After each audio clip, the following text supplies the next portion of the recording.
తమ దేవుని న్యాయ విధిని విడువక నీతిని అనుసరించు వారైనట్టు అనుదినము వారు నా యొద్ద విచారణ చేయుచు నా మార్గములను తెలుసుకొన ఇచ్చ కనపరచుదురు. తమకు న్యాయమైన తీర్పులు తీర్చవలెనని వారు అడుగుదురు. దేవుడు తమకు ప్రత్యక్షుడు కావలనని ఇచ్చయింతురు. మేము ఉపవాసముండగా నీవెందుకు చూడవు? మేము మా ప్రాణములను ఆయాసపరచుకొనగా నీవెందుకు లక్ష్యపెట్టవు అని అందురు. మీ ఉపవాస దినమున మీరు మీ వ్యాపారము చేయుదురు, మీ పనివారి చేత కఠినమైన పని చేయించుదురు.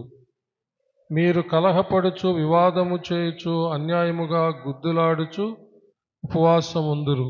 మీ కంఠధ్వని పరమున వినబడినట్లుగా మీరిప్పుడు ఉపవాసముండరు. అట్టి ఉపవాసము నాకు అనుకూలమా? మనుష్యుడు తన ప్రాణమును బాధపరుచుకొనవలసిన దినం అట్టిదేనా?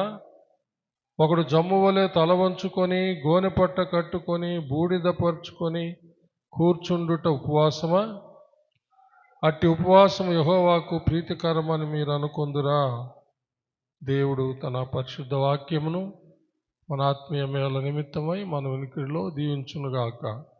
ఆమేన్. దయచేసి అందరు కూర్చోండి. ఎవరైనా ఒకరు ప్రార్థన చేయండి.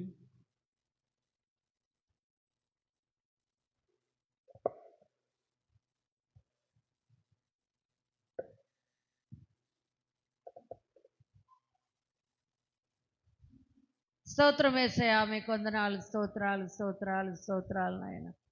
ప్రభా, ఈ ఉపవాసకుడికి దినమందు ప్రభు నాయన మీ సన్నిధిలో చేరేంత వరకు ముందు స్తుతించి ఆరాధించి ప్రభా మిమ్మల్ని మహింపరచుటకు మీరు ఇచ్చిన భాగ్యాన్ని బట్టి మీకు వందనాలు. ఈ సమయంలో నాయన వాక్య లేఖనాలు ధ్యానించుకొని ఇంటుండగా ప్రభా మీద ఆస్తులను మరుగుపరచు నాయన. అయ్యా, మాతో మాట్లాడండి అయ్యా. మేము ఏ విధమైన ఉపవాసము నీ సన్నిధిలో చేసి ప్రభువా మీ ద్వారా నాయన జవాబు పొందుకోవాలో నాయన తండ్రి మేము నేర్చుకోవడానికి నాయన పరిశుద్ధాత్మదేవా మాకు తండ్రి నాయన అయ్యా మీ సహాయం దయచేయమని ప్రభువా అయ్యా మాకు వినే చెవులు గ్రహించే మనసు అనుగ్రహించి నాయన మీరు మాట్లాడుతుండగా ప్రభువా మీ వాక్య లేఖనాల ద్వారా అయ్యా మేము సరిచేయబడ్డానికి సహాయం చేయమని మీ దాసులను రెండింతల ఆత్మతో నింపి బలపరిచి మీ దాసుని నోట నీ వాక్కు ఉంచి మాతో మాట్లాడమని యేసయ్య నామములో అడిగి వేడుకొనుచున్నాం పరమ తండ్రి. ఆమేన్. ఆమేన్. 3వ వచనాన్ని 4వ వచనాన్ని చదువుకుందాం. మేము ఉపవాసముండగా నీవెందుకు చూడవు? మేము మా ప్రాణములను ఆయాసపరచుకొనగా నీవెందుకు లక్ష్య పెట్టవు అని అందరు. మీ ఉపవాస దినమున మీరు మీ వ్యాపారము చేయుదురు, మీ పనివారి చేత కఠినమైన పని చేయించుదురు.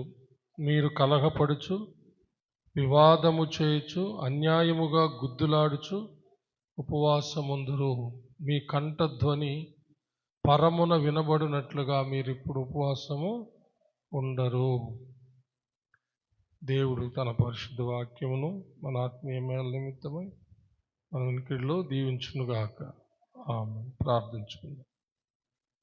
మహాపరిశుద్ధుడు అయిన మా ప్రియ పరలోకపు తండ్రి, మీకు వందనములు, స్తుతులు, స్తోత్రములు చెల్లిస్తున్నాము. మీ దీన దాసుడనైనా నన్ను మీ సిలువ చాటున మరుగు చేసుకొని నాతోనూ మా అందరితోనూ మాట్లాడమని క్రీస్తు పేర వేడుకొంచున్నాము తండ్రి. ఆమేన్. హల్లెలూయా. ఈ చదివిన 5 వచనాల్లో ఇప్పటికే మనం 2 సందేశాలు విన్నాం. 2 సందేశాలు. మొదటిది దేవుని దయా సంకల్పం. దేవుని దయా సంకల్పం.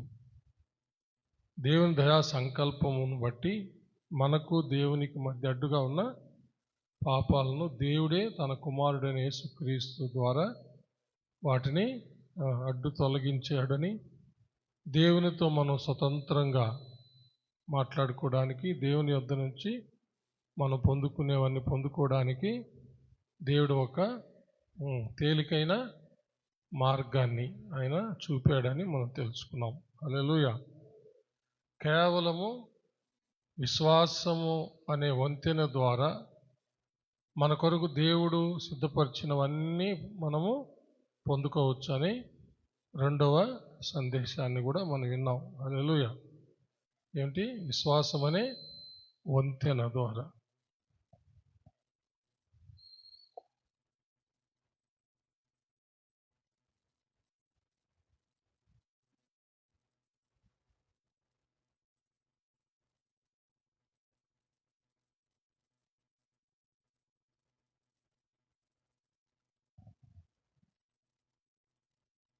విశ్వాసము అనే వంతెన ద్వారా. వంతెన దేవునికి మనకు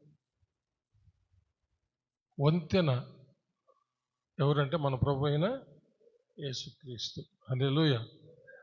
పాపం చేసి దూరం అయిపోయినటువంటి మానవుడిని దేవునితో సమాధానపరిచింది ఎవరు? మన ప్రభు అయిన యేసుక్రీస్తు. అంటే మన ప్రభు అయిన యేసుక్రీస్తు అనే మధ్యవర్తి ద్వారా, హల్లెలూయా, మనం దేవుని యొద్దకు వెళ్ళగలుగుతున్నాం. హల్లెలూయా. చప్పలు కొట్టి దేవుని మహిమపడదాం. దానికి తిరిగే లేదు. మనకు దేవునికి మధ్యవర్తి ఒక్కడే, ఆయనే మన ప్రభు అయిన యేసుక్రీస్తు. మన ప్రభు అయిన యేసుక్రీస్తు ద్వారానే పాపం చేసి దూరం అయిపోయినటువంటి మానవులందరినీ దేవుడు తనతో సమాధాన పరుచుకున్నాడు. అది ప్రధానమైనటువంటి విషయం. మనము ధ్యానించిన మరొక విషయం ఏంటంటే, విశ్వాసము అనే వంతెన ద్వారా, హల్లెలూయా, విశ్వాసం అనే వంతెన ద్వారా దేవుని యొద్ద నుండి మనము అన్నీ చెప్పండి పొందుకోవచ్చును అనేది రెండో సందేశం. చప్పలు కొట్టి దేని మైండ్ అర్థమైందా? రెండు వంతెనలు. ఒక వంతెన మన ప్రభు అయిన యేసుక్రీస్తు మనలను దేవునితో సమాధానపరిచాడు. రెండవది విశ్వాసం అనే వంతెన. అది దేవుని యొద్ద నుండి మనకు కావలసినవన్నీ పొందుకునేదానికి విశ్వాసం అనే వంతెన. ఇవన్నీ కూడా దేవుడే తన ఆత్మ ద్వారా మనకు ఏర్పాటు చేశాడు. హల్లెలూయా. ఈరోజు మూడవ సందేశాన్ని మనం విందాం. ఏంటంటే, మనము ఉపవాసము ఎలా చేయాలి? ఉపవాసము ఎలా చేయాలి? ఇప్పుడు క్రీస్తుకు పూర్వం ధర్మశాస్త్రం ప్రకారం ఉపవాసం చేసేటప్పుడు ఆ రోజు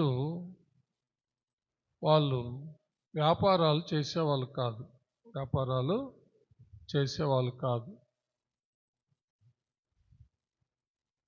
పని వాళ్ళకు కూడా ఆ రోజు విశ్రాంతి ఇచ్చేవాళ్ళు అన్నమాట. పని వాళ్ళ దగ్గర కూడా కఠినంగా పని చేయించుకునే వాళ్ళు కాదనమాట. చాలా ప్రశాంతంగా వాళ్ళు ఎలాంటి గొడవలు లేకుండా, జగడములు, గుద్దులాడుకోవడం, అన్యాయముగా గుద్దులాడుకోవడం, ఇవన్నీ లేకుండా వాళ్ళు ఉపవాసము చేసేవాళ్ళు అన్నమాట. అయితే యెషయా ప్రవక్త ఈ విషయాలు రాసే కాలంలో వారు ఏం చేశారంటే, ఈ యొక్క పద్ధతులన్నిటినీ మార్చేశారనమాట. ఈ పద్ధతులన్నిటిని వాళ్ళు మార్చేశారు. ఏం చేస్తున్నారు? ఉపవాసం అయితే ఉన్నారు కానీ వ్యాపారాలు చేస్తున్నారు. ఉపవాసం అయితే ఉన్నారు కానీ వారి పనివారి చేత కఠినమైన పని చేయిస్తూ ఉన్నారు, కలహపడుతూ ఉన్నారు, జగడాలు వేసుకుంటున్నారు, అన్యాయంగా గుద్దులాడుకుంటూ ఉన్నారన్నమాట. అలా ఉంటూ ఉపవాసం చేస్తున్నారన్నమాట. వాళ్ళ కంఠ స్వరము దేవునికి వినబడేటట్లు వాళ్ళు ఉపవాసం ఉండలేదంట. మీ కంఠధ్వని 4వ వచనం చివరి భాగం, మీ కంఠధ్వని పరమున వినబడినట్లుగా మీరిప్పుడు ఉపవాసం ఉండరు. అంటే వాళ్ళ కంఠధ్వని పరలోకంలో వినబడడంలే, వీధుల్లో వినబడుతుంది అన్నమాట, ఇండల్లో వినబడుతుంది. ఎట్లా? పని వాళ్ళ మీద కఠినమైన పని చేయించడం, వాళ్ళని తిట్టడం, అన్యాయంగా గుద్దులాడుకోవడం, జగడం ఆడుకోవడం, ఇలాగూ ఉపవాసము చేస్తున్నాను అన్నమాట. వాళ్ళ కంఠస్వరము ఈ భూమి మీదనే ఈ జగడాల్లో, అన్యాయంగా గుద్దులాడుకోవడంలో, పని వాళ్ళ దగ్గర కఠినమైన పని చేపిస్తా మాట్లాడే ఆ మాటలు వినబడుతున్నాయి. కానీ ఉపవాసం ఉండి దేవుడు వినే విధంగా వాళ్ళ కంఠస్వరము వినబడదంట. వీధుల్లో, కుళాయిల దగ్గర, స్టోర్ల దగ్గర, అక్కడక్కడ సెంటర్లో, ఇండ్లల్లో, వ్యాపార కూడల్లో వాళ్ళ స్వరాలు వినబడుతున్నాయి. కానీ దేవునికి మాత్రం వినబట్టేట్టు ఉపవాసము చేయలేదన్నమాట. అందువల్ల దేవుడు అంటున్నాడు, ఇట్టి ఉపవాసము నాకు అనుకూలమా? అలాంటి ఉపవాసం నాకు అనుకూలమా? మనుష్యుడును తన ప్రాణమును బాధపరుచుకొనవలసిన దినము అటిదేనా?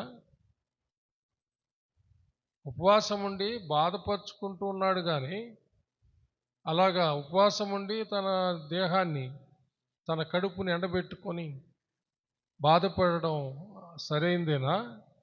అలాగ చేస్తూ అంటున్నాడు. ఇంకా ఒకడు జమ్ము వలె తల వంచుకొని గోనెపట్ట కట్టుకొని బూడిద పరుచుకొని కూర్చుండుట ఉపవాసమా? ఇవన్నీ చేస్తా మళ్ళీ గోనెపట్ట కట్టుకొని తలంచుకొని కూర్చో ఉండేది నాకు ఇష్టమైన ఉపవాసమా? మీ యొక్క స్వరము దేవునికి వినపడాలి కదా. అందరికి కనబట్టేట్టు గోనెపట్ట కట్టుకొని బూడిదలో కూర్చొని తలంచుకొని నేను ఉపవాసం ఉండాను హో అని దండోరు వేసుకునేది, అందరికీ చెప్పుకునేది ఉపవాసమా అని అంటున్నాడు దేవుడు. అట్టి ఉపవాసం యెహోవాకు ప్రీతికరమని మీరు అనుకుందురా? అలాంటి ఉపవాసము దేవునికి ఇష్టమైందనా అని అంటున్నాడు. ఇప్పుడు మన రోజుల్లో మనం ఏం చేయాలా, మనము ఏం చేయాలా అనేది ఈరోజు మనం నేర్చుకోబోతున్నాం. హల్లెలూయా. ఇప్పుడు మనం ఏం చేయాలా? ఇప్పుడు మనము వ్యాపారాలు చేయొచ్చా చేయకూడదా ఉపవాస దినమున? ఆ రోజుల్లో వ్యాపారం చేయకూడదు. ఇప్పుడు మనం వ్యాపారం చేయొచ్చునా వ్యాపారస్తులు వాళ్ళ వ్యాపారాలు చేసుకోవచ్చునా చేసుకోకూడదా? ఉద్యోగస్తులు వారి ఉద్యోగాలకు వెళ్ళొచ్చునా వెళ్ళకూడదా? పనికి పోయే వాళ్ళు వాళ్ళ పనులకు వెళ్ళొచ్చునా వెళ్ళకూడదా? చెప్పండి. ఇప్పుడు క్రీస్తుకు పూర్వం అది ఇప్పుడు సంగతి. ఎవరి వ్యాపారం వాళ్ళు చేసుకోవచ్చు, ఎవరి ఉద్యోగానికి వాళ్ళు వెళ్ళొచ్చు, ఎవరి పనులు వాళ్ళు చేసుకోవచ్చు, ఎవరి వ్యాపారాలు వాళ్ళు చేస్తూ ఉపవాసం ఉండొచ్చు, ఎవరు పనులు చేస్తూ వాళ్ళు ఉపవాసం ఉండొచ్చు, ఎవరు ఉద్యోగాలు చేస్తూ వాళ్ళు ఉపవాసము ఉండొచ్చు అన్నమాట. హలో. అయితే ఏం చేయాలా? ఆ వ్యాపారం చేసేటప్పుడు ఎలాంటి గొడవలు లేకుండా చూసుకోవాలి. పని వాళ్ళ దగ్గర కఠినంగా పని చేయించడం మానేయాల. హలో, వింటున్నారా? గుద్దులాడుకోవడం, జగడం ఆడడము చేయకుండా ఎవరి వ్యాపారాలు వాళ్ళు చేస్తూ, ఎవరి ఉద్యోగాలు వాళ్ళు చేస్తూ, ఎవరి పనులు వాళ్ళు చేస్తూ వాళ్ళు ఉపవాసము చేయొచ్చు అని నా యొక్క అభిప్రాయం. హల్లెలూయా. ఇది ఒక కట్టడ, లేకపోతే ఒక ఆజ్ఞ, లేకపోతే ఇది ఒక చట్టము, ఇది ఒక నియమము అని బైబిల్ ఎక్కడ, కొత్త నిబంధనలో మనకు ఎక్కడ కనపడదు. హల్లెలూయా. ఇది నా అనుభవం, నా అభిప్రాయం అంతే. హల్లెలూయా. ఎందుకంటే నేను సోమశిల ఇరిగేషన్ డిపార్ట్మెంట్లో నేను వర్క్ చేస్తున్నప్పుడు నేను ఆఫీసులో కొంతకాలము ఆఫీసులో ఉన్నటువంటి కొంతమంది స్టాఫ్తో వాళ్ళతో కలిసి వాళ్ళు ఎలాగో నవ్వుకుంటే, ఎలాగో మాట్లాడుకుంటే, వాళ్ళతో కలిసి పిక్చర్స్కి లీలామహల్ అని ఒకటి ఉంది నెల్లూరులో. దాంట్లో ఇంగ్లీష్ పిక్చర్స్ వస్తాయి. ఆ ఇంగ్లీష్ పిక్చర్స్లో ఎక్కువగా నగ్నంగా ఉండే సీన్స్ ఉన్నాయంటే దానికి వాళ్ళతో పాటు వెళ్ళేవాడిని అన్నమాట. అలాగూ వాళ్ళతో ఉన్నా. తర్వాత నేను 1987వ సంవత్సరంలో నేను మారు మనసు పొందా.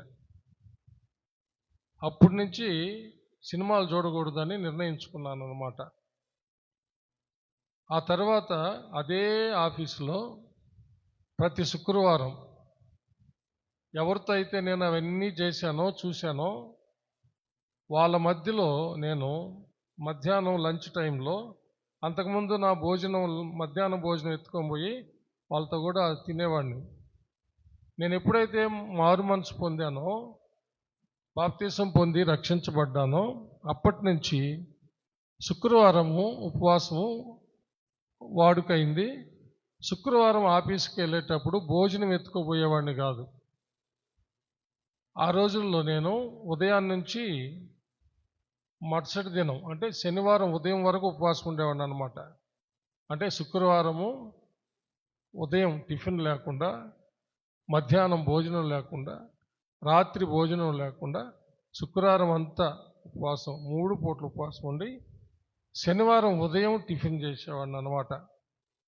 తర్వాత సేవకు వచ్చిన తర్వాత, సంఘం ఏర్పడిన తర్వాత బల్ల రోజుకి ప్రభు బల్ల ఇచ్చేటప్పుడు శుక్రవారం ఫుల్లుగా, శనివారం ఫుల్లుగా, ఆదివారం బల్ల ఇచ్చి మధ్యాహ్నం వరకు ఉపవాసం ఉండేవాడిని అనమాట. అంటే శుక్రవారం అంతా, శనివారం అంతా, ఆదివారము బల్ల ఇచ్చేసేదాకంటే మధ్యాహ్నం 3 అయిపోయేది అనమాట. అట్లా శుక్రవారం అంతా, శనివారం అంతా, తర్వాత ఆదివారం బల్ల ఇచ్చే వరకు ఉండి తర్వాత భోజనం చేసేవాడిని. ఇలాగూ నా ఉపవాస దినాలు నేను కొనసాగించుకున్న ఆ రోజుల్లో. హల్లెలూయా. ఎక్కడికైనా గాస్పెల్ మీటింగ్స్కి వెళ్తే అక్కడ వాళ్ళు మంచి భోజనాలు పాస్టర్స్ మీటింగ్లో మంచి భోజనాలు పెడతారనమాట. టోకన్స్ ఇస్తారు వాళ్ళు. ఆ శుక్రవారము 3 టోకన్స్ నా దగ్గర మిగిలిపోతాయి అంతే. నేను తిన్నానమాట. ప్రతిష్ట. ఉదయం టిఫిన్ టోకన్ నా దగ్గర ఉంటుంది. మధ్యాహ్నం భోజనం టికెట్ టోకను నా దగ్గర ఉంటుంది. రాత్రి భోజన టోకన్ కూడా నా దగ్గర ఉంటుంది. ఒకసారి నేను, నా ఆత్మీయ తండ్రి రామారావు పాస్టర్ గారు వైజాగ్లో ఒక మంచి పాస్టర్ సెమినార్కి వెళ్ళాం. చాలా కాస్ట్లీ భోజనం. శుక్రవారం వచ్చింది. శుక్రవారము ఇంటికాడ లేం కదా, ప్రార్థన లేవు కదా, తిను సాల్మో అని అన్న రామారావు పాస్టర్ గారు. నేను ప్రతిష్ట చేసుకున్నాను కదా, చాలా కాస్ట్లీ టిఫిను, చాలా కాస్ట్లీ లంచ్, చాలా కాస్ట్లీ డిన్నర్ అనమాట. నేను మాత్రము టిఫిన్ తీసుకోలేదు, మధ్యాహ్నం మంచి భోజనం తీసుకోలేదు, రాత్రి మంచి భోజనం తీసుకోలే. ఇంకా బయలుదేరి వస్తున్నాం నెల్లూరుకి. శుక్రవారం అయిపోయింది, శనివారం బయలుదేరి వస్తున్నాం. ఆదివారము కపటపాలెం ప్రార్థనకి వెళ్ళేవాళ్ళం. అప్పటికి పాస్టర్ని కాల నేను కపటపాలెం పోతున్నాను అనమాట. అప్పుడు ఆ 3 టోకన్స్ టీ సాల్మన్ అని చెప్పి తీసుకున్నాడు. ఏంది అప్పుడే అందరూ కళ్ళు మూతేశారు? పేరెత్తి చెప్పేస్తా కళ్ళు మూతేసిన వాళ్ళని. కొంచెం వినండి. ఏంది రామారావు పాస్టర్ గారు మా ఆత్మీయ తండ్రి సాల్మన్ ఆ 3 టోకన్లు ఇట్టి అని తీసుకున్నాడు. సరేలే ఎందుకు తీసుకున్నాడు అని చెప్పి ఇచ్చా. ఆదివారము ఆ 3 టోకన్స్ చూపించి సంఘంలో చర్చిలో నా గురించి సాక్ష్యం చెప్పాడు. సాల్మాను మంచి భోజనాలు నేను తినేయమన్నాను, ఇంటికాడ మీటింగ్స్లో సంఘంలో కూడికల్లో లేం కదా, బయటకు వస్తే తినేయమన్నాను నేను సాల్మాన్ని. కానీ సాల్మాను తినలేదు. ఇగో 3 టోకన్లు అట్టే పెట్టుకొని వచ్చాడని చర్చిలో చూపించి సాక్ష్యం చెప్పాడు. హలో, వింటున్నారా? అలాగూ నా ఉపవాస దినాలు సాగాయి. హల్లెలూయా. శాండినాయన అయితే నన్ను 40 పగళ్ళు 40 రాత్రులు ఉపవాసం ఉండమన్నాడు, శాండినాయనలాగా.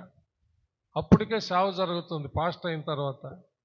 ఈ సేవ అంతా ఎట్నాయనంటే నేను వచ్చి చూసుకుంటానులే అంటే గదిలో నుంచి బయటకే రాకూడదు అనమాట. 40 రాత్రులు 40 పగుళ్ళు శాండినాయన గారు అట్లా చేశాడనమాట ఉపవాసం. నేను చూసుకుంటానులే, నెల్లూరుకు వచ్చే సేవ నువ్వు ఉండన్నాడు. కానీ నేను అట్లా ఉండలేకపోయినాను. కానీ 40 రాత్రులు మాత్రం అయితే ఉన్నానమాట. హల్లెలూయా. తర్వాత ఆ ఆఫీస్ సంగతి చెప్తున్నాను కదా, ఆఫీసులో వాళ్ళతో కలిసి ఏమేమో చేసి ఏమేమో చూసి అన్నీ చేశాను. నేను మారు మనసు పొందిన తర్వాత, బాప్తిస్మం పొందిన తర్వాత ఉపవాసం శుక్రవారం మధ్యాహ్నం క్యారీర్ ఎత్తుకొని పోయేవాడిని కాదు. అంతకుముందు వాళ్ళతో కలిసి తింటా, వాళ్ళతో కలిసి ఎగతాళిగా, వాళ్ళతో కలిసి సినిమా కబుర్లు, సాయంత్రం ఏ సినిమాకు పోయేది అని మాట్లాడుకుంటున్నా. నేను వాళ్ళు తింటూ మాట్లాడుకుంటుంటే నేను ఉపవాసం ఉండి నేను నా పేపర్ వర్క్ నేను చేసుకుంటూ ఉండేదన్నమాట. అలాగన వాళ్ళు కొంతకాలం నన్ను చూశారు ఆఫీసులో. వాళ్ళు నన్ను మధ్యాహ్నం ఎలాగైనా సరే ఒక అట్టిపండైనా తినిపించాలని వాళ్ళు ఎంతో ప్రయత్నించారు.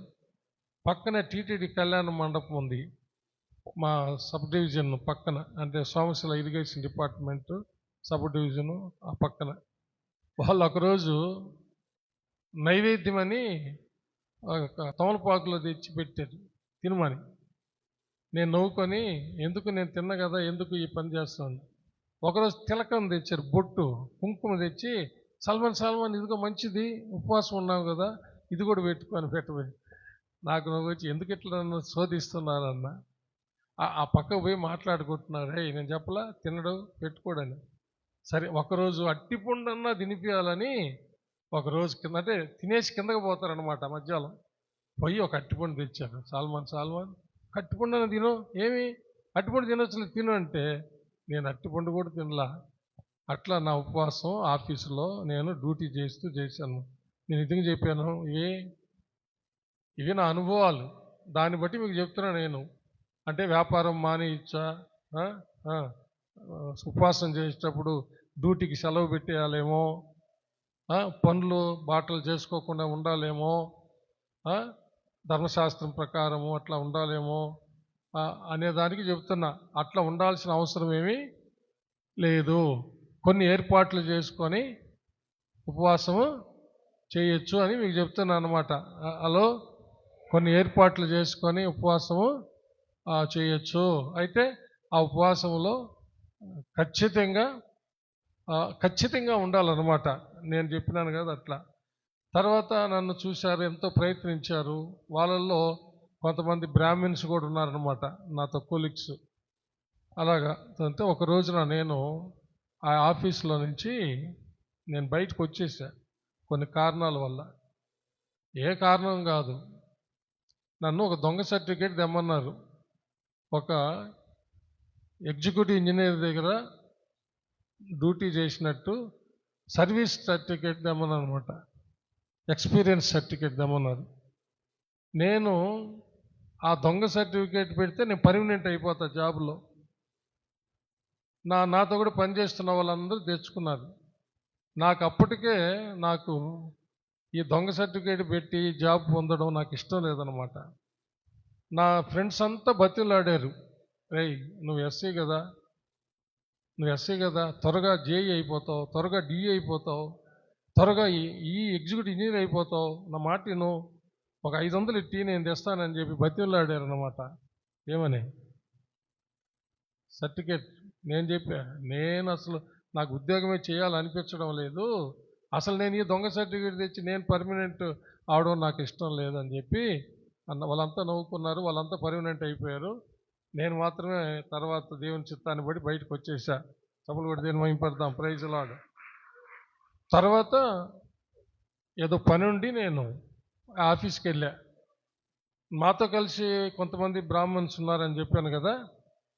ఒక అతను సల్మాన్ నీతో పని ఉందిరా అన్నాడు. అది చాలా అర్లీ మార్నింగ్ అనమాట, అంటే దాదాపు 8-8:30 ఆ ప్రాంతాల్లో అనమాట. అతను టైపిస్ట్, బ్రాహ్మణు, పొదలకూరు అతనిది. అతను అంటే ముందుగా వాళ్ళకి వర్క్ ఉంటుంది, అందుకని వాళ్ళు ఆఫీసర్స్ వచ్చేదానికంటే ముందు వస్తారనమాట. కిందకి పోతాం పదా అన్నాడు. ట్రంక్ రోడ్లో ఎంజీ బ్రదర్స్, ఇప్పుడు ఇది మాల్ ఒకటి ఉంది కదా, అంతకుముందు ఎంజీ బ్రదర్స్ అక్కడ బస్ స్టాప్ ఉండేది. ఒక పెద్ద యాప్ చెట్టు ఏదో చెట్టు ఉండేది. ఆ బస్ స్టాప్ దగ్గరికి తీసుకొచ్చాడు.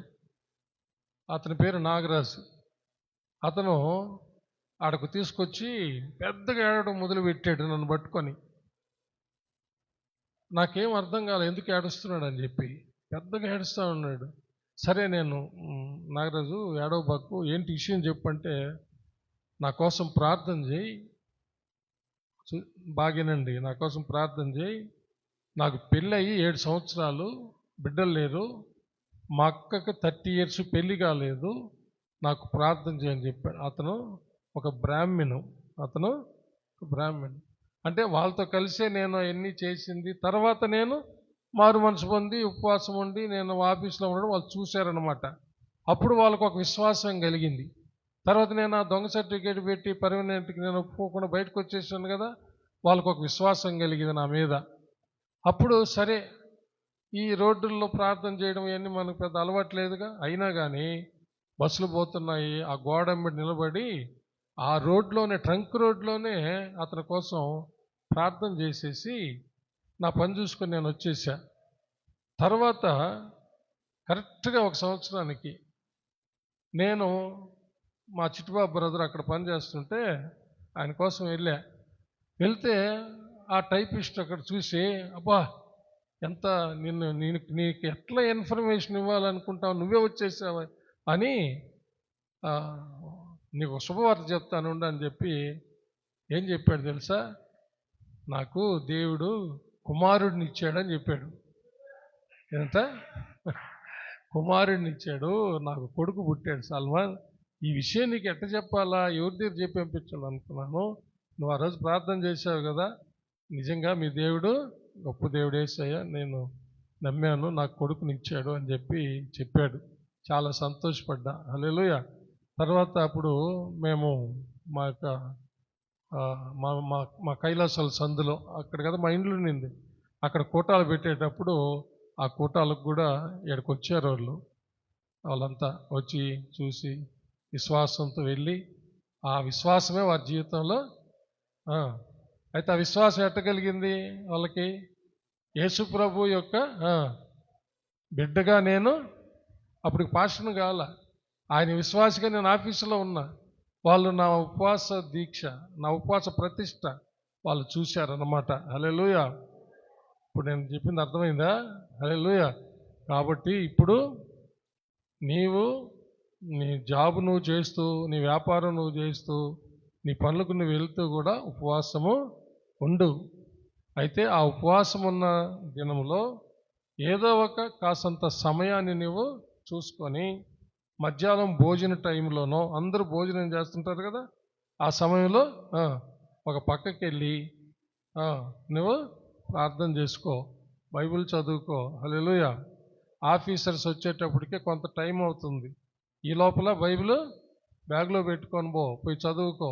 ఆఫీసర్స్ వచ్చే లోపల పెట్టేయి. మధ్యాహ్నం లంచ్ టైంలో ఏదో ఒక గదిలోకి వెళ్ళి ప్రార్థన చేసుకో. ఇలాగున ఎలాగైనా సరే మార్పులు, కొన్ని ఏర్పాట్లు చేసుకొని ఉపవాసం ఉండొచ్చు అని నా అనుభవంలో ఇది మీకు నేను జ్ఞాపకం చేస్తున్నా. హల్లెలూయా. ఇలాగ ఎక్కడుందయ్యా, ఇదేం ఉపవాసమయ్యా అని అంటే ఇలాగ అడిగే వాళ్ళు కూడా చాలామంది ఉన్నారు. ఏమో నా అనుభవం, నేను వీటిల్లో జయం పొందాను. నా అనుభవాలు మీకు చెప్తున్నా అంతే. హల్లెలూయా. అస్సలు ఉపవాసం ఉండకుండా ఉండేదానికంటే, చెప్పండి ఏంది, అస్సలు ఉపవాసం ఉండకుండా ఉండేదానికంటే ఏదో ఒక విధంగా ఉపవాసం ఉండి దేవుని దగ్గర గడిపేది మేలే కదా. హలో, ఒక సామెత చెప్తా ఉంటారు, గుడ్డివాడి కంటే మెల్లకన్నోడు మేలు కదా అంటారు కదా.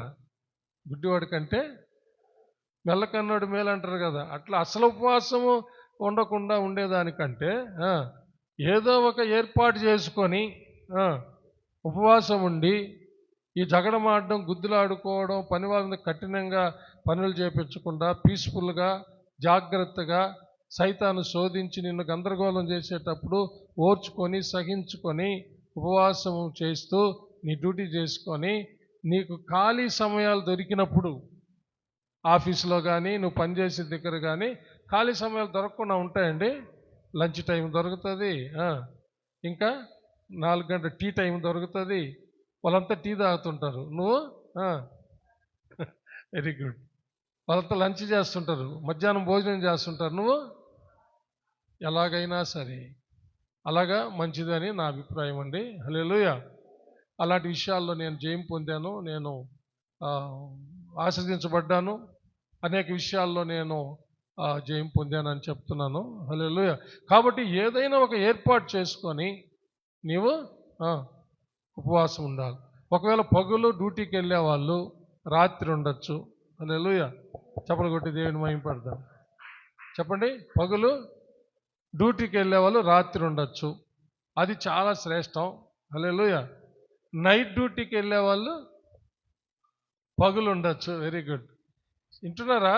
హలో, ఆ చివరికి వినబడుతుందా? పగులు డ్యూటీకి వెళ్ళే వాళ్ళు నైట్ ఉండొచ్చు, నైట్ డ్యూటీకి వెళ్ళే వాళ్ళు పగులు ఉండొచ్చు.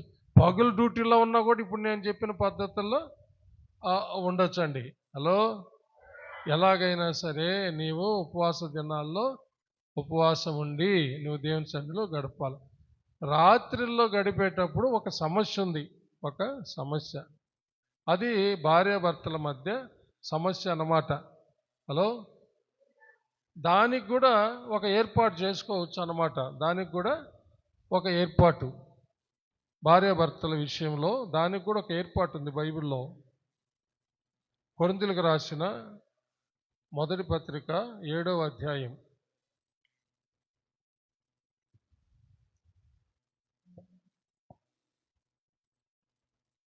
1వ వచనం నుంచి చదువుకుందాం. తీసారా? కొరింథీయులకు అపోస్తలుడైన పౌలు గారు కొరింథీయులకు రాసిన మొదటి పత్రిక 7వ అధ్యాయము 1 నుంచి చదువుతాం. చూడండి. మీరు రాసిన వాటి విషయము స్త్రీని ముట్టకుండుట పురుషునికి మేలు.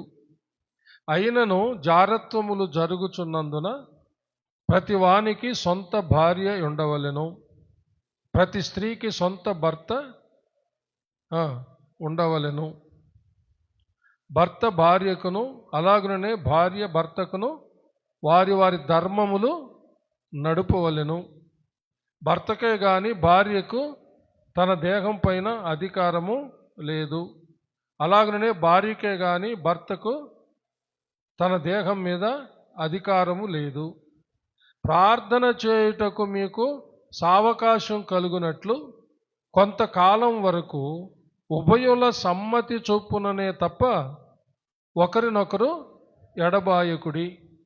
మీరు మనస్సు నిలుపలేకపోయినప్పుడు సాతాను మిమ్మల్ని శోధింపకుండునట్లు తిరిగి కలుసుకొనుడి. ఇది నా హితోపదేశమే గాని ఆజ్ఞ కాదు.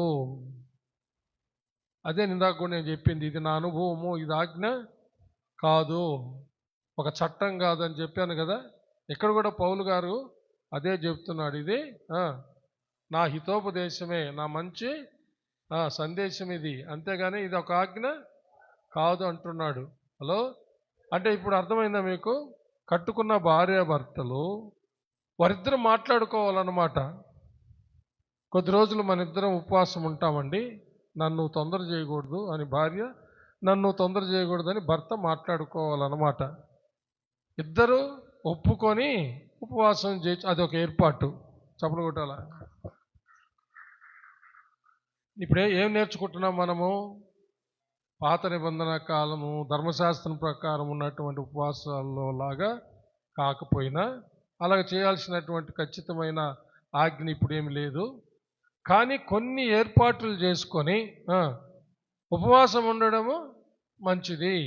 అసలు ఉపవాసం ఉండకుండా ఉండడం కంటే ఏదో ఒక ఏర్పాటు చేసుకొని ఉపవాసం ఉండి వాక్యం చదువుతూనో ప్రార్థనలు యాచన విజ్ఞాపనలు చేస్తూనో గడపడము మంచిది కదా అని నా అభిప్రాయము. హల్లెలూయా. ఆ విధంగా నా అనుభవంలో చాలా గొప్ప కార్యాలు నేను అనుభవించాను, చూశానని మీకు చెప్పాను. హల్లెలూయా. భార్యాభర్తల విషయంలో కూడా చెప్తున్నాడు ఒక ఏర్పాటు. వాళ్ళిద్దరూ మాట్లాడుకోవాలా కొద్ది రోజులు. ప్రార్థనల కొరకు మాత్రమే వాళ్ళు వేరువేరుగా ఉండొచ్చు అని. అంతకుమించి అనవసరమైన విషయాలకి వేరువేరుగా ఉండకూడదు అన్నాడు. భార్యాభర్తలు ఎల్లప్పుడూ సంతోషంగా ఉండాలని దాని అర్థం. అయితే ఇద్దరు ఉమ్మడిగా మాట్లాడుకొని కొద్ది రోజులు ఉపవాసం ఉండేదానికి ఇష్టపడాలి. ఒకవేళ వాళ్ళు ఒక 4 రోజులు 7 రోజులు అనుకున్నారు అనుకోండి, ఒకవేళ మధ్యలో తొందర వచ్చేసింది ఎవరికో ఒకరికి కలుసుకోవాలని, అప్పుడు ఏమంటున్నాడంటే అప్పుడు మీరు తిరిగి కలుసుకోవడమే మంచిది. ఏమయ్యా 7 రోజులు అనుకుంటుమే, ఏమన్నా బుద్ధి ఉందా నీకు? నీకు బుద్ధి ఉందా? 7 రోజులు అనుకుంటుమే అని అనకూడదంట. అలా మాట్లాడకూడదంట. మనసు నిలపలేకపోయినప్పుడు ఉపవాసాన్ని బ్రేక్ చేసుకొని స్టాప్ చేసుకొని వాళ్ళు మరలా సంతోషంగా తిరిగి కలుసుకునేదే మేలు అంటున్నారు. ఎందుకంటే అలా కలుసుకోకపోతే సాతానికి చోటు వస్తుందంట. అంటే సైతాను వేరే ఆలోచనలు వాళ్ళకి కలుగజేసి పాపము జరిగే చెప్పండి, పాపము జరిగే ప్రమాదం ఉంది. పాపం జరిగే సైతానుకు చోటు వస్తుంది, పాపం జరిగే ప్రమాదం ఉంది. కాబట్టి మనసు నిలుపలేకపోతే వాళ్ళు ఒక రోజు ఉన్నారు, 2 రోజులు ఉన్నారు, 3 రోజులు కూడా ఉన్నారు, 4 రోజులు కూడా ఉన్నారు సంతోషంగా. 5వ రోజు ఎవరో ఒకరు మనసు నిలుపుకోలేకపోయారు. అప్పుడు సైతానికి చోటు కాకుండా వాళ్ళు కలుసుకోవడమే మంచిది. అలాగా నేను ఈ ఉపవాసము బ్రేక్ అవ్వదు. హల్లెలూయా. అలా చేసినందువల్ల నీ యొక్క ప్రార్థనలకు జవాబు రాకుండా ఏమీ పోదు. దేవుడు తప్పకుండా జవాబు ఇస్తాడు. భార్యాభర్తలు కలుసుకోవడం తప్పు కాదు. హలో. కాబట్టి ఈ ఏర్పాటు కూడా ఉంది దీంట్లో. హలో. ఇవి పౌలు గారు కూడా అంటున్నారు, ఇది నా హితోపదేశము, ఇది ఒక ఆజ్ఞ కాదు. కాబట్టి నిజంగా కొంతమంది దేవుడు ఏర్పరచుకున్న నిజమైన దైవజనులకి, నేను కూడా దేవుడు ఏర్పాటు చేసిన ఒక నిజమైన దైవజనుడని నేను ఎరుగుదును. హల్లెలూయా. ఇలాగా నాలాగా కొంతమంది దేవుడు ఏర్పరచుకున్న నిజమైన దైవజనులు, వాళ్ళకు కొన్ని అనుభవాలు ఉన్నాయి. దేవుని ఆత్మ ద్వారా నడిపించబడ్డారు, వాటిలో జయం పొందారు, వాటిని తెలియజేస్తున్నారన్నమాట. పౌలు గారు కూడా అదే అంటున్నాడు, ఇది నా హితోపదేశమే కానీ ఇది ఆజ్ఞ కాదు, చట్టం కాదు, ఇది ఖచ్చితం కాదు, మనసు నిలుపుకోలేకపోతే మరలా కలుసుకోవచ్చు అంటున్నాడు అనమాట. హల్లెలూయా. కానీ ఏ విధము చేతనైనా సరే ఏదో ఒక ఏర్పాటు చేసుకొని ప్రార్థనలు, ఉపవాస ప్రార్థనలు చేయాలి, అది మంచిది అంటున్నాడు అనమాట. హల్లెలూయా. ఇది మొదటి భాగం ఈరోజు మనము ధ్యానించింది. రెండవది ఏమిటంటే, అక్కడికి రండి, 4వ వచనం చదువుదాం. యెషయా గ్రంథం 58వ అధ్యాయం 4వ వచనం.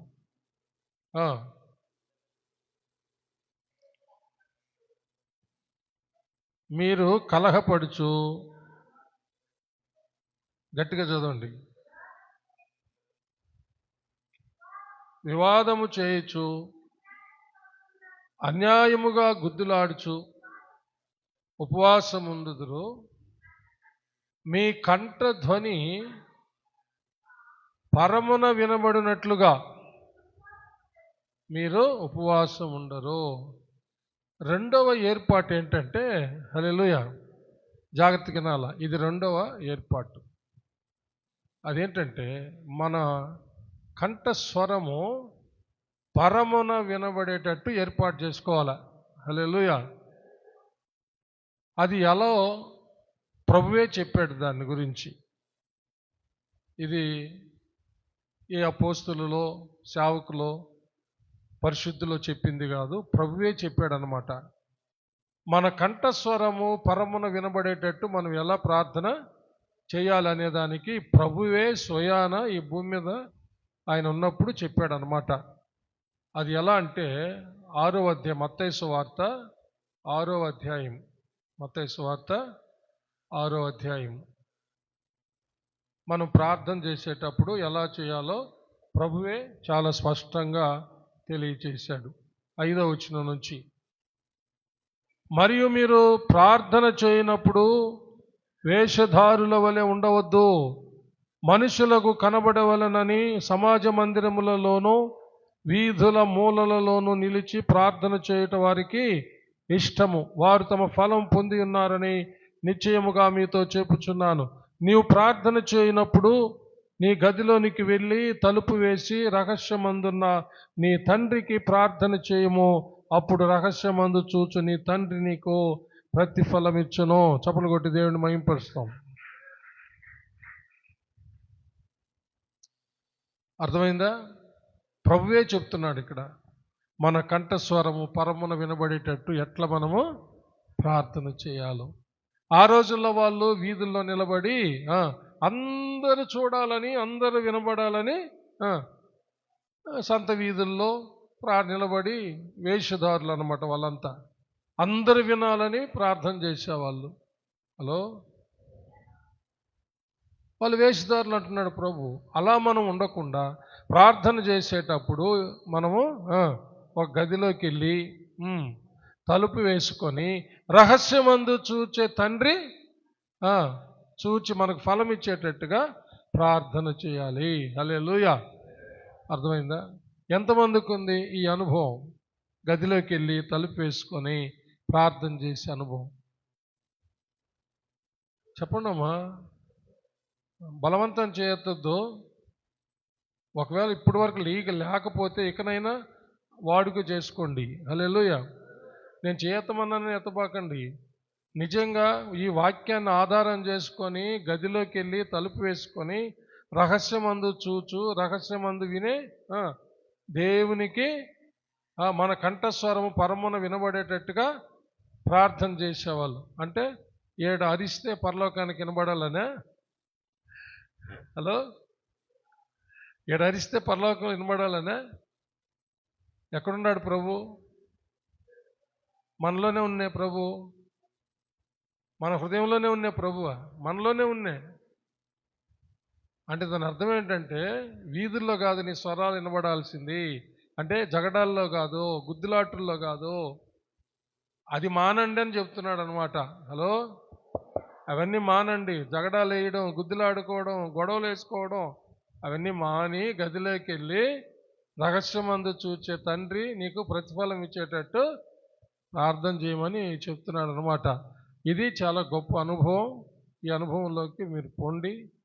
నేను ఈ విషయాలు చాలాసార్లు చెప్పాను కదా. నా పర్సనల్ ప్రేయర్ లైఫ్ గదిలోకి వెళ్ళి తలుపు వేసుకొని పరవశం చెంది నిలువు మోకాళ్ళ మీద గంటలు గంటలు ఉండి దేవుని సన్నిధిలో ప్రార్థించిన అనుభవం నాది. హల్లెలూయా. కొంతసేపు అంతా తెలిసేది, తర్వాత ఏం తెలిసేది కాదు, తలుపు తట్టినా కూడా తెలిసేది కాదు. అలాగ దేవుడు నన్ను ప్రార్థనా జీవితంలో నడిపించాడు. చాలాసార్లు చెప్పాను మీకు నేను.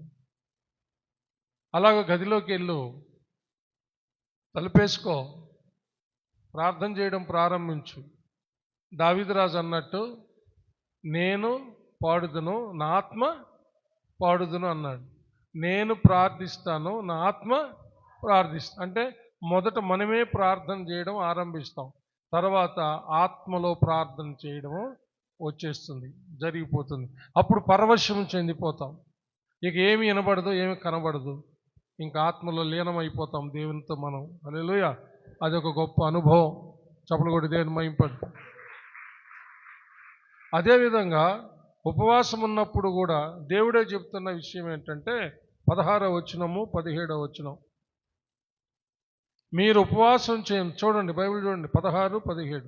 మీరు ఉపవాసం చేయనప్పుడు వేషధారుల వలె దుఃఖముఖులై ఉండకుడి, తాము ఉపవాసం చేయుచున్నట్టు మనుషులకు కనబడవలెనని వారు తమ ముఖములను వికారం చేసుకొందురు.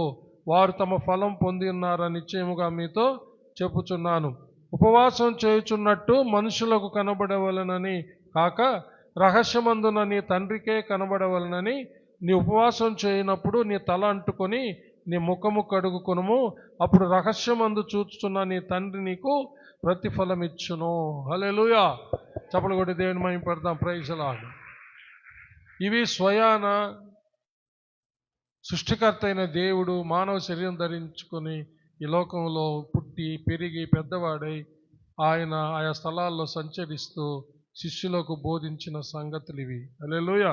ఆయన చుట్టుపక్కల ఉన్న ప్రజలకు బోధించిన సంగతులు. పాత నిబంధన కాలంలో లేక ధర్మశాస్త్రం ప్రకారము జరుగుతున్న ఉపవాసాలను దేవుడు ఏమాత్రము అలాగ చేయమని చెప్పలా. అందరికి కనబడేటట్టు, అందరు చూచేటట్టు, అందరు వినేటట్టు గోనెపట్టలు కట్టుకొని బూడిదలు పూసుకొని చేయమని ఇప్పుడు చెప్పట్లే. హల్లెలూయా. ఆనాడు వాళ్ళు అలాగా నిజంగా చేసిన వాళ్ళ ప్రార్థనలు ఆయన అంగీకరించాడు. నినివే పట్టణస్థులు చేసినప్పుడు అంగీకరించాడు. అయితే వాళ్ళు ఉపవాసం ఉండి గోనెపట్టలు కట్టుకొని ఏడ్చినందుకు కాదు, కానీ వాళ్ళ చెడుతనాన్ని విడిచిపెట్టి వచ్చారంట. అది వేరే సంగతి, ఇంకొకసారి చూద్దాం. హల్లెలూయా. చప్పట్లు కొట్టి దేవుని మహిమపడతాం. కాబట్టి దేవుడు మనతో మాట్లాడుతున్నాడు. యేసుప్రభు డైరెక్ట్గా చెప్పిన విషయాలు ఇవి. ఉపవాసం ఉన్నప్పుడు అందరికి కనబట్టేట్టు మనం ఉపవాసం చేయకూడదు. ముఖం వికారంగా పెట్టుకొని ఏమక్కట్టున్నావు ఏమన్నట్టున్నావు అంటే నేను ఉపవాసం ఉన్నాను, జుట్టు పీక్కొని జుట్టు విరబూసుకొని అట్లా ఉండకూడదంట. మనుషులకు కనబడాలని కాదు, మనుషుల ముందు వికారంగా కాదు, తలంటుకోవాలంట. దుఃఖముఖమే ఉండకూడదంట. సంతోషంగా గదిలోకి వెళ్ళిపోవాలి. ఉపవాసంతో తలుపేసుకోవాలి. రహస్యమందు చూచు తండ్రి నీ ప్రార్థనలు ఆలకించి నీకు ప్రతిఫలం ఇచ్చేటట్టు ఉపవాసము చేయాలి. పాత నిబంధన కాలంలో క్రీస్తుకు పూర్వం అయితే బహిరంగంగా ఉపవాసం చేసేవాళ్ళు. కానీ ప్రభువు చెప్తున్న మాట, గదిలోకి వెళ్ళిపో, గదిలోకి వెళ్ళిపో, గదిలోకి వెళ్ళిపో. మామూలుగా ప్రార్థన చేసినా సరే, ఉపవాస ప్రార్థన చేసినా సరే గదిలోకి వెళ్ళిపో. హల్లెలూయా.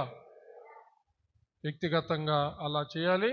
సంఘంగా కూడినప్పుడు ఇలాగ మనము కూడి ఉపవాసం ఉండి ప్రతిష్ఠిత దినాన ప్రతిష్ఠించబడిన మనమంతా ఇలా సమకూడి ఉపవాసం ఉండి ప్రార్థన చేయాలి.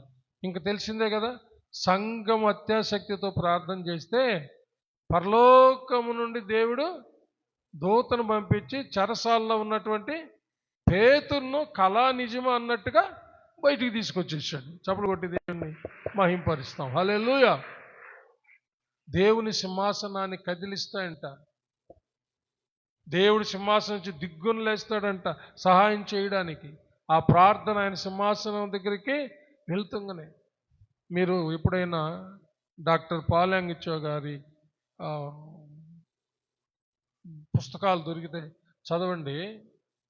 ఆయన రాసిన అనుభవాలు ఏంటంటే, ఆయన ప్రార్థన చేస్తూ సింహాసనాన్ని తాకినంతగా వెళ్తాడంట ఆయన. హల్లెలూయా. ఎట్లా? ఆయన ప్రార్థన చేస్తూనే ఉంటాడంట పట్టుబట్టి.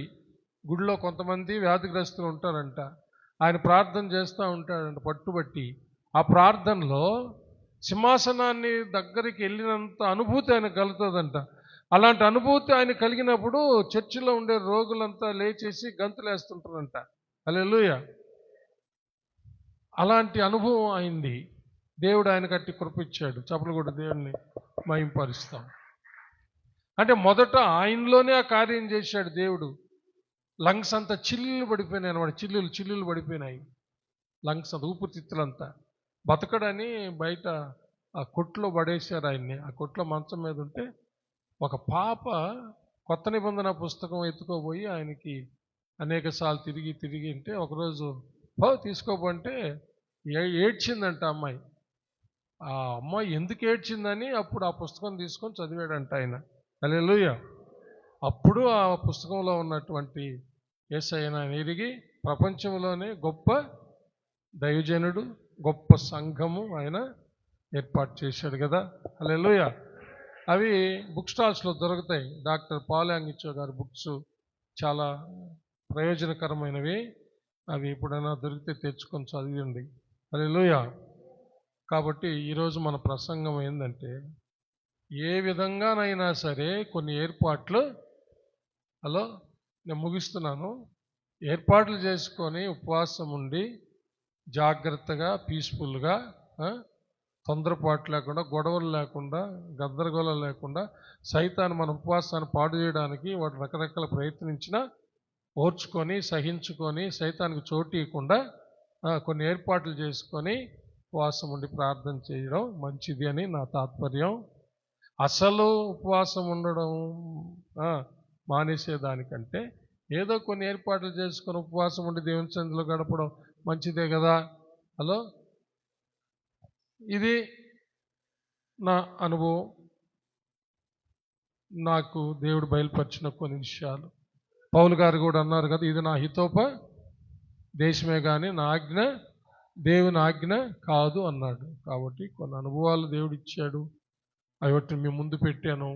మీరు కూడా ఏ విధంగానైనా సరే కొన్ని ఏర్పాట్లు చేసుకొని ఉపవాసము ఉన్నాడు. ఇప్పుడు నా ఏర్పాటు ఆ రోజులలాగా ఉండలేకపోతున్నాను కదా, ఇప్పుడు కొన్ని ఏర్పాట్లు చేసుకొని ఉంటున్నాను అన్నమాట. ఆ రోజుల్లో అయితే శుక్రవారం ఉదయం నుంచి శనివారం ఉదయం వరకు బల్ల ఇచ్చేటప్పుడు శుక్ర శని ఆదివారం మధ్యాహ్నం. ఇప్పుడు ఉదయము నేను టిఫిన్ చేసేస్తా, కొన్ని ట్యాబ్లెట్స్ అవి వేసుకోవాల్సి వస్తుంది కాబట్టి ఉదయం వేసేసుకుంటా. ఇంకా రాత్రి మధ్యాహ్నం భోజనం తిన్నాం, రాత్రి భోజనం చేస్తా. అలాగా ఈ ఉపవాస దినం అట్లా మార్చుకొని, ఎలాగైతేనేమి ఒక పూట అయినా నేను ఉపవాసం ఉన్నాం. ముందు దినాల్లాగా ఇప్పుడు అంటే ఉండకూడదు అన్నమాట. అది అలా ఉండకూడదు అని డాక్టర్ సలహాలు, పెద్దలు చెప్పిన, అపోస్తులు చెప్పిన సంగతులను బట్టి అలా కొంచెం మార్చుకొని ఏ విధంగానైనా సరే ఒక్క పూట అయినా ఏర్పాటు చేసుకొని నేను ఉండకూడని పరిస్థితుల్లో కూడా ఉపవాసం ఉండి నేను నా ప్రతిష్టను నేను కాపాడుకుంటూ ఉన్నా. దేవుడు నన్ను అట్లా బలపరిచాడు. కాబట్టి మిమ్మల్ని నేను ప్రోత్సహిస్తున్నాను. ఏ విధం చేతనైనా ఏ ఏర్పాట్లన్నా చేసుకో, ఉపవాస దినాన్ని ప్రతిష్ఠించుకొని ఉపవాసం ఉండు. పగులు డ్యూటీకి వెళ్తే రాత్రి ఉండండి, రాత్రి డ్యూటీకి వెళ్తే పగులు ఉండండి. భార్యాభర్తలు కలిసి మాట్లాడుకొని ఉపవాసాలు ఉండండి. మనసు నిలుపుకోలేకపోతే కలుసుకోండి. ఏ విధం చేతనైనా సరే ఉపవాసం ఉండి ప్రార్థనలు చేయండి. మన శరీరాన్ని నలగొట్టుకోవాలి. మన జీవితాల్లో శరీర కార్యాలన్నీ చచ్చిపోవాలి. ఆత్మలో మనం అంతకంతకు వర్ధిల్లాలి. హల్లెలూయా. దేవుడటి కృప మనకు తన ఆత్మ ద్వారా దయచేయునుగాక. ఆమేన్. ప్రార్థించుకున్నామండి. దయచేసి అందరి తలలోంచి కన్నుమూసుకోండి. హల్లెలూయా, హల్లెలూయా, హల్లెలూయా. Praise the Lord, praise the Lord, praise the Lord, praise the Lord. Thank you, Jesus. Thank you, Jesus. Thank you, Jesus. Thank you, Jesus. Hallelujah, hallelujah, hallelujah. Rosemary sister ప్రార్థన చేయండి విన్న వాక్యాన్ని బట్టి.